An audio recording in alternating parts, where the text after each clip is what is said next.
Hello friends, welcome to study master. मैं आपका friend GS राय। तो फ्रेंड्स, इससे पहले हमने लास्ट लेक्चर के अंदर किया था फ्रेंड्स, जो 5 ईयर प्लान्स थे वो हमने सारे कर लिए थे। अगर आपने नहीं देखे वो 5 ईयर प्लान्स तो आप लोग लास्ट वीडियो देख लीजिएगा, लास्ट लेक्चर उसमें आपको मिल जाएंगे। चलिए फ्रेंड्स, लास्ट हमने नीति आयोग पे छोड़ा था, नीति आयोग हम आज करेंगे। और जो लोग फर्स्ट टाइम हमारे चैनल पर, उनको बता दो चैनल को सब्सक्राइब कर लीजिए तथा साथ में बेल आइकन जरूर दबाइए ताकि हमारी आने वाली हर वीडियो की अपडेट आपको मिलती है। फ्रेंड्स, यहाँ पर आपको सभी एग्जाम्स की तैयारी करवाई जाती है। क्रैश कोर्स चल रहा है, इसके अंदर सभी जो हिस्ट्री, पॉलिटी, इकोनॉमी, ज्योग्राफी अच्छे से कवर की गई है। आप लोग देख सकते हैं, डिस्क्रिप्शन बॉक्स में आपको वीडियोस मिल जाएंगे, लिंक मिल जाएंगे। आप लोग चैनल के अंदर प्लेलिस्ट पर जाकर भी वीडियोस देख सकते हैं, वहाँ पर आपको आपके एग्जाम्स की काफ़ी वीडियोस मिल जाएंगे। करंट अफेयर डेली अपलोड हो रहे हैं, जरूर देखा कीजिए। चलिए फ्रेंड्स, नीति आयोग। अब नीति आयोग है क्या? बहुत इंपॉर्टेंट चीज़ है। इसने प्लानिंग कमीशन को मतलब कि रिप्लेस किया है। प्लानिंग कमीशन 1950 में सेटअप किया गया था। चलिए, प्लानिंग कमीशन के पहले चेयरमैन कौन थे, जरूर बताइए नीचे कमेंट करके। नीति आयोग, इसकी पहले तो फुल फॉर्म इंपॉर्टेंट है, national institution for transforming India. तो यहाँ पे क्या है ऑप्शन में, आपको क्या होगा, नीति आयोग। वहाँ पूछेगा नीति आयोग की फुल फॉर्म क्या है, national institution of transforming India, national institution transforming the India. ऐसे मतलब आपको कंफ्यूज किया जाएगा, आपको पता होना चाहिए national institution for transforming India आयोग। तो ये नीति आयोग की फुल फॉर्म है। केम इनटू एग्जिस्टेंट ऑन 1 जनवरी 2015। 2015 में ये एग्जिस्टेंस के अंदर आया था। पॉलिसी मेकिंग थिंक टैंक, ये एक थिंक टैंक है of government that replace planning commission, मैंने पहले बताया आपको। And aims to involve state on economic policy making, और जो स्टेट्स को भी इकोनॉमिक पॉलिसी मेकिंग पे इन्वॉल्व करता है। It will be provided strategic and technical advice, ये स्ट्रेटेजिक और टेक्निकल एडवाइस प्रोवाइड कराता है। And central government present chairman of NITI Aayog is Rajiv Kumar. तो फ्रेंड्स, इसकी जो नीति आयोग की जितनी भी रिकमेंडेशंस है वो बाउंडेशंस नहीं है, आप मर्जी आप मान भी सकते हो, मर्जी आप नहीं भी मानो। चलिए नेक्स्ट है basic aim of economic planning is to bring rapid economic growth through agriculture and power of all the sector economy. और फ्रेंड्स, हम बात करते हैं national income of India. India की नेशनल इनकम क्या है, क्या होता है, डोमेस्टिक प्रोडक्ट क्या होता है, जीडीपी क्या होता है, ये सारी चीज़ें हम आज इस लेक्चर के अंदर अच्छे से कवर करेंगे।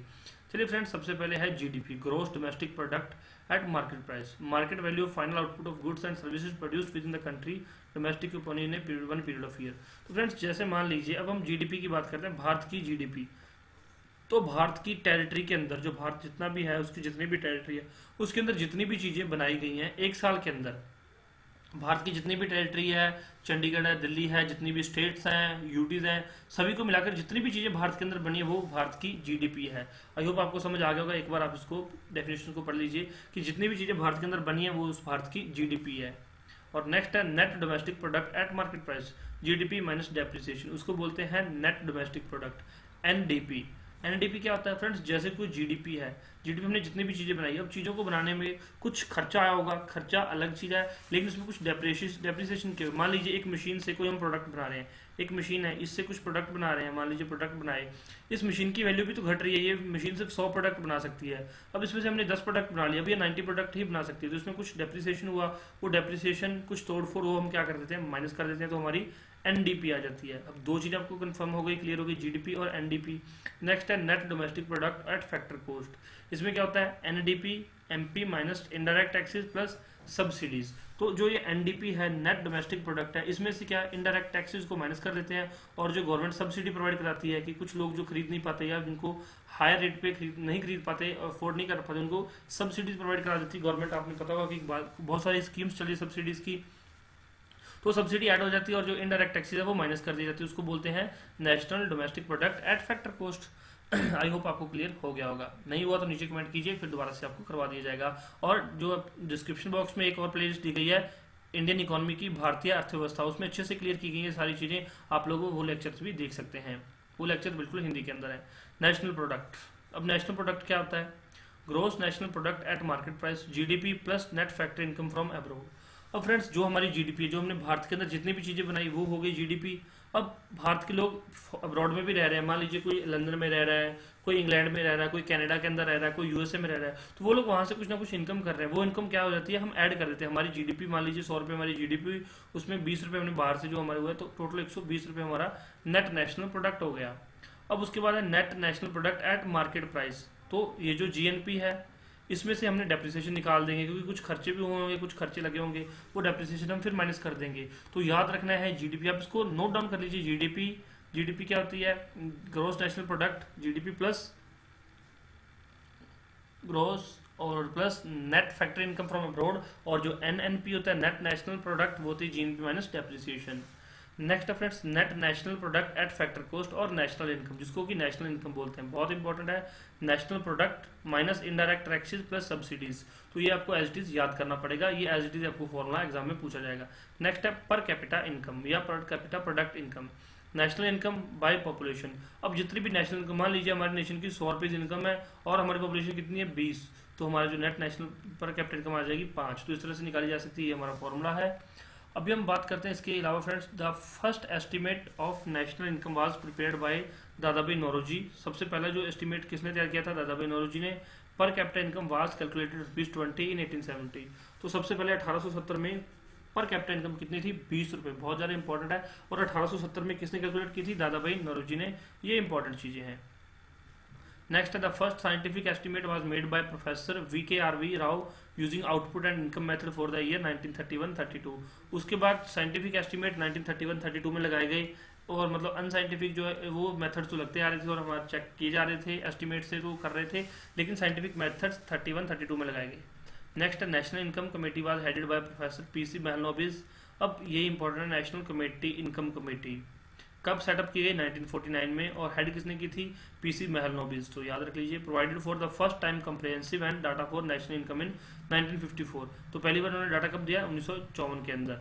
नेक्स्ट है conventional series with base year of 1948-49 were the divided the economy into 13 sector, as present economy divided into 9 sector. अब इकोनॉमी 9 सेक्टर्स में डिवाइड है, याद रखिए, उस टाइम पे 13 सेक्टर्स में डिवाइड थी।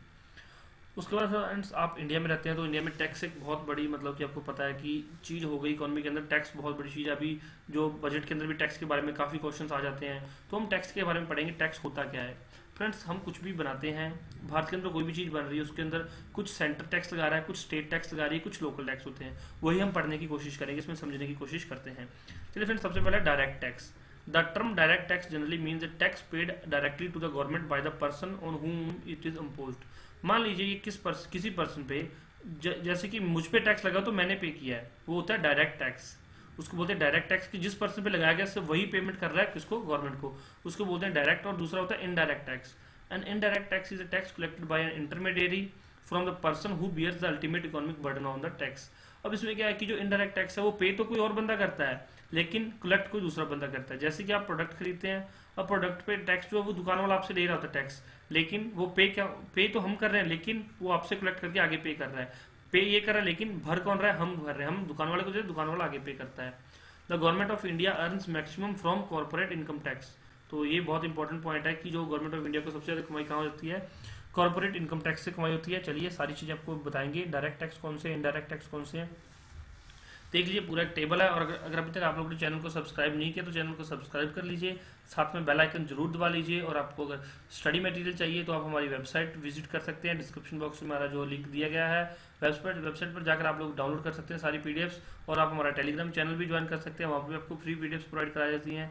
और जिसने पेड मटेरियल लेना है, पेड मटेरियल भी हम अवेलेबल करवाते हैं, वो आप हमें मैसेज कर सकते हैं।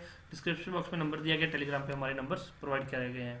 फर्स्ट डायरेक्ट टैक्स और इनडायरेक्ट टैक्स। डायरेक्ट कौन सा होता है, इनकम टैक्स डायरेक्ट टैक्स है, corporation tax, capital gain tax, stamp duty, land tax, state duty, wealth tax, petroleum revenue tax और इनहेरिटेंस टैक्स। ये 1 2 3 4 5 6 7 8 जो है डायरेक्ट टैक्स है और 8 ही इनडायरेक्ट टैक्स है। देख लीजिए कौन कौन से हैं। सेल्स टैक्स और वैल्यू एडेड टैक्स, ये इनडायरेक्ट है। जैसे कि आप वैट देते हैं, वैल्यू एडेड टैक्स, फूड बनता है उस पर वैल्यू एडेड टैक्स लगता है, वैट। सेल्स टैक्स, सेल्स पे टैक्स लगता है। Custom duty, insurance premium tax, excise duty, landfill tax, aggregates levy, climate change levy और गुड्स एंड सर्विस टैक्स जो कि जीएसटी है। तो ये सारे इनडायरेक्ट टैक्सेस हैं। तो आपको पता होना चाहिए कि डायरेक्ट कौन से, इनडायरेक्ट कौन से। सीधा क्वेश्चन आएगा, which of the following is a direct tax, पता होना चाहिए। सारे इनडायरेक्ट दे देगा, एक डायरेक्ट दिया होगा आपको, सारे ये अच्छे से याद कर लेना फ्रेंड्स। इनको तो मतलब लिख लो, रट्टा ही मार लो, ये भूलने नहीं है। इतना आसान आपको कोई नहीं बताएगा कि एक टेबल के अंदर सारे टैक्स इकट्ठे करके बता दिए, आप उसको नोट डाउन कर लीजिए, अपना टाइम सेव कर लीजिए। नेक्स्ट है इंक्लूसिव डेवलपमेंट। अब इंक्लूसिव डेवलपमेंट के अंदर क्या क्या चीज़ आती है वो सारी चीज़ें हम अच्छे से बात करेंगे। सबसे पहले ह्यूमन डेवलपमेंट इंडेक्स, HDI बनाया किसने, HDI measure was given by Pakistani Nobel prize winner economist Mahbub ul हक। तो इनका नाम याद रखिए, इन्होंने ह्यूमन डेवलपमेंट इंडेक्स बताया था। और estimate causes measured by human development index published by UNDP। अब यूनाइटेड नेशन डेवलपमेंट प्रोग्राम, तो UNDP इस्टेब्लिश कब हुआ था, इसका हेडक्वार्टर कहाँ है, ये दो चीज़ें आप अच्छे से पढ़ के जाइए, इस पर से क्वेश्चन जरूर बनेगा। सिंस 1990, तो UNDP तब से ये पब्लिश कर रहा है 3 डायमेंशंस। अब एचडीआई में कौन कौन सी 3 डायमेंशंस होती हैं वो याद रख लीजिए। एचडीआई में सीधा क्वेश्चन आएगा, एचडीआई में कौन कौन सी 3 डायमेंशन है। सबसे पहली है लाइफ एक्सपेक्टेंसी एट बर्थ, जब किसी का जन्म होता है तो वो कितने साल जिएगा, वो उसकी लाइफ एक्सपेक्टेंसी होती है, एक्सपेक्टेंसी। और दूसरा है educational index comprising means year of schooling and expected year of schooling, कि उसकी एजुकेशन कैसी रहेगी, उसकी एजुकेशन कैसी है और कितना टाइम में स्कूलिंग करेगा। नेक्स्ट है GNI per capita purchasing power parity US dollar और इंडेक्स, मतलब उसकी इनकम कितनी है और उसकी पर कैपिटा इनकम कितनी है, वो चीज़ें, ये 3 चीज़ें डिफाइन करती है ह्यूमन डेवलपमेंट इंडेक्स। अब उसकी लाइफ एक्सपेक्टेंसी, मान लीजिए जब वो पैदा हुआ तो उसको पता था कि वो 70 ईयर जिएगा, पहली उसकी अच्छी स्कूलिंग हो गई, गुड। तीसरा उसका मतलब उसके पास पर कैपिटल इनकम अच्छी है तो उसकी ह्यूमन डेवलपमेंट इंडेक्स अच्छा होगा किसी भी कंट्री का। एचडीआई कंट्री का होता है किसी भी कंट्री का। आप लोग एचडीआई के बारे में इंडिया में पढ़ सकते हैं कि इंडिया का क्या रैंक है एचडीआई में, आपको पता होना चाहिए, आप लोग जाकर गूगल कर सकते हैं। किसी को कोई डाउट करिए तो आप नीचे कमेंट करके पूछ सकते हैं। नेक्स्ट है फ्रेंड्स प्रोग्राम्स मेजर्स। तो national rural health mission was launched on 2nd of April 2005 to reduce infant mortality rate and maternal mortality rate। तो IMR MMR ये 2 चीज़ों को घटाने के लिए 2005 में national rural health mission launch किया गया था, आपको पता होना चाहिए। IMR 1000 पे जो बच्चे मर जाते हैं, 1000 पे क्या होता है बच्चे मर जाते हैं, और ये 1 लाख पे चेक होता है। ये आपको चेक मतलब कि पूछा जाता है कि जो मैटरनल मोर्टेलिटी रेट है कि मदर की डेथ हो जाती है, और ये इन्फेंट मोर्टेलिटी रेट कि बच्चों की मृत्यु हो जाती है, जो मतलब इन्फेंट होते हैं, जब छोटे बच्चे होते हैं उनकी डेथ हो जाती है। तो ये 1000 पे चेक होता है, ये 1 लाख पे चेक होता है, तो दोनों का डाटा याद रख लीजिए। नेक्स्ट है एजुकेशनल प्रोग्राम लाइक सर्व शिक्षा अभियान, मिड डे मील स्कीम्स। तो ये स्कीम्स कुछ चलाई गई हैं, तो ये किस लिए चलाई गई हैं, ये एचडीआई को बढ़ाने के लिए, ह्यूमन डेवलपमेंट इंडेक्स को बढ़ाने के लिए ये स्कीम्स, ये प्रोग्राम्स चलाए गए हैं। तो मैं आपको सारे प्रोग्राम्स करवाऊंगा। नेक्स्ट है rural development programme like MNREGA and Bharat Nirman. अब भारत निर्माण और मनरेगा, चलिए मनरेगा की फुल फॉर्म नीचे कमेंट कीजिए, ये कब लागू किया गया, बहुत इंपॉर्टेंट है, थोड़ा सा पढ़ के जाइए और कमेंट जरूर कीजिए, इससे क्या दूसरों का फायदा हो जाएगा। इनइक्वालिटी, और इनइक्वालिटी कहाँ कहाँ पे है, प्रोग्राम्स है और मेजर्स हैं, देख लीजिए। Adaptation of progressive taxation in India, जो जितना ज़्यादा प्रोग्रेस करता है उस पर उतना ही ज़्यादा टैक्स लगता है, ये इनक्वालिटी। मान लीजिए पहले किसी की इनकम 100 रुपये थी, उस पर टैक्स नहीं लगता था, मान लीजिए उसकी इनकम अभी क्या होगी 10 लाख रुपए होगी, अब उस पर टैक्स लगना शुरू हो जाएगा। अब इसने अपनी मेहनत से प्रोग्रेस की लेकिन इस पर टैक्स लग जाता है, तो ये इसका क्या है, इनक्वालिटी है। और जो जितनी मेहनत करता है उस पर उतना ही टैक्स लगता जाता है। नेक्स्ट है anti poverty and employment generation programme. अब एंटी पॉवर्टी गरीबी को खत्म करने के लिए और एम्प्लॉयमेंट जनरेशन के लिए प्रोग्राम चलाए जा रहे हैं। नेक्स्ट है land reform like abolition of intermediation, land ceiling act, tenancy reform and cooperative movements were launch. तो ये सब लॉन्च किए गए हैं। नेक्स्ट है रूरल डेवलपमेंट प्रोग्राम चल रहे हैं, और बैकवर्ड रीजन ग्रांट फंड, जो रीजन बैकवर्ड उनके लिए उनको डेवलप करने के लिए ग्रांट दी जा रही है। तो ये सारी प्रोग्राम चल रहे हैं। नेक्स्ट होता है फ्रेंड्स पॉवर्टी। पॉवर्टी है गरीबी। अब इसके एस्टिमेट्स और कॉजेज क्या क्या हैं ये अच्छे से पढ़ेंगे। Main reason for rural poverty, rapid population growth, lack of capital, उनके पास पैसे की कमी है, lack of alternate employment other than agriculture. Agriculture के अलावा फ्रेंड्स कोई काम ही नहीं है। अब एग्रीकल्चर का काम क्या होता है, जब फसल मतलब बोनी होती है, जब फसल को बीजते हैं तब बोते हैं तब उनके पास काम होता है, या फिर जब उसको काटते हैं तब काम होता है, बाकी टाइम तो फ्री रहते हैं, क्योंकि एक आधा बंदा जो काम के लिए लगा दिया जाता है वही है, तो इसलिए उनके पास अनएम्प्लॉयमेंट ज़्यादा है। दूसरा इलिटरेसी, और दूसरा lack of power implementation of PDS. Public distribution system में उसमें पावर ही नहीं है कि वो अच्छे से जो है मतलब चीज जो है शुरू तो होती है, प्रोसेस इनिशियलाइज तो होता है, लेकिन वो ग्राउंड पे एक्चुअल पे वर्क नहीं करता, वो कागजों में रहता है। क्यों? क्योंकि लोग पढ़े लिखे नहीं, लोगों को अवेयरनेस नहीं है, लोगों को पता ही नहीं कि क्या हमारे राइट्स हैं, क्या हमारे हक हैं, क्या हमें मिलना चाहिए, लोगों को पता ही नहीं है।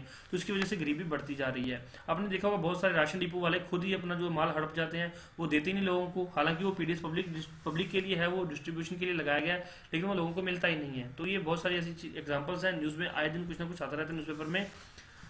नेक्स्ट है main reason for urban poverty. Urban poverty का मेन रीजन क्या है, migration from rural areas, lack of skilled labour. एक तो माइग्रेशन कर देते हैं फ्रेंड्स रूरल एरिया से, दूसरी स्किल्ड लेबर नहीं होती, अनस्किल्ड लोग आकर वहाँ काम करने लग जाते हैं, लैक ऑफ हाउसिंग, रहने के लिए घर नहीं है, फिर भी वहाँ पर टूटी फूटी झोंपड़े में रहते हैं, limited job opportunity in the city. Cities में भी फ्रेंड्स एक हद तक जॉब हो सकती है, एक हद से बाहर जॉब तो बिल्कुल भी नहीं हो सकती, कोई भी ऐसी जगह नहीं जहाँ पर मतलब अनलिमिटेड जॉब्स हो। नेक्स्ट है बेस्ड ऑन 2400 कैलोरीज रूरल और 2100 calories in urban, monthly per capita consumption expenditure 356 rural और 538 अर्बन। प्लानिंग कमीशन ने दिया था estimate poverty ratio in India 2004 and 5 was 27.5%. The poverty ratio of number of poor is percentage of total population in India for estimate 37 according to the Suresh Tendulkar committee. पहली बात तो friends जो है Tendulkar committee, मैंने कल भी लास्ट लेक्चर के अंदर बताया था कि जो तेंदुलकर कमेटी है वो पॉवर्टी से जुड़ी हुई है, पूरा नाम है सुरेश तेंदुलकर कमेटी। और दूसरा है प्लानिंग कमीशन ने कहा था कि अगर आप रूरल एरिया में रहते हैं तो आपको 356 रुपीज़ जो कंजप्शन करनी है पर मंथ, मंथली आपकी 356 रुपीज़ कंजप्शन होनी चाहिए। और अर्बन के अंदर 538 रुपीज़। अगर आप इससे कम कर रहे हैं तो आप पुअर हैं, आप गरीब हैं। और आपकी जो इनटेक है 2400 कैलोरीज आपकी मंथली जो इनटेक होनी चाहिए रूरल एरियाज में, और अर्बन एरियाज में 2100 और रूरल में 2400। और फ्रेंड्स किसी के माइंड में ये क्वेश्चन आ रहा हो कि सर गांव में 2400 कैलोरीज और जो शहरों में 2100 कैलोरीज, ऐसा क्यों? फ्रेंड्स जो गांव के लोग हैं वो खेती बाड़ी का काम करते हैं, वो एग्रीकल्चर से जुड़े होते हैं, वो हाथों से काम करते हैं, वो हैवी वर्क करते हैं, इसलिए उनकी जो इनटेक ज़्यादा है। और जो शहर के लोग हैं वो सिटीज़ में कंप्यूटर पे काम करते हैं, मशीन्स पे काम करते हैं, इसलिए उनकी इनटेक कम है। तो आई होप आपको सारी चीज़ें समझ आ गई होंगी। नेक्स्ट लेक्चर के हम अंदर फ्रेंड्स ये सारी चीज़ें करेंगे, जो जो प्रोग्राम्स लॉन्च हुए हैं और जो उनके ईयर कौन सा लॉन्च होने का, ये सारी चीज़ें आपको अच्छे से कवर करवाई जाएंगी। आई होप आपको लेक्चर अच्छा लगा होगा। अच्छा लगा तो प्लीज़ इसको लाइक और शेयर जरूर कर दीजिए, कमेंट करके बताइए लेक्चर कैसा लगा। फ्रेंड्स आपके कमेंट ही हमारे लिए मतलब कि फीस होते हैं। आप अच्छे अच्छे कमेंट करते हो, आपको वीडियो पसंद आती है, आप लाइक कर देते हो, शेयर कर देते हो, कमेंट करके बता देते हो कि हाँ सर बहुत अच्छा सेशन था, बहुत अच्छी वीडियो लगी सर, तो हमें अच्छा लगता है। हम अच्छा नेक्स्ट लेक्चर उससे भी अच्छा प्रिपेयर करने की कोशिश करते हैं कि हाँ यार जो हमारे से जुड़े हुए लोग हैं उनको यार अच्छे से अच्छा मटेरियल हम लोग प्रोवाइड कराएं ताकि उनका मैक्सिमम बेनिफिट हो सके। चलिए फ्रेंड्स वीडियो को शेयर कीजिए, लाइक कीजिए। Thank you so much. Telegram में जाकर देख लिया कीजिए, वहाँ पर अपडेट दी जाती है। चैनल को सब्सक्राइब कर लीजिए, बेल आइकन जरूर दबाइए ताकि हमारी आने वाली हर वीडियो को अपडेट मिलती रहे। चलिए friends thank you so much, take care, bye bye, God bless you.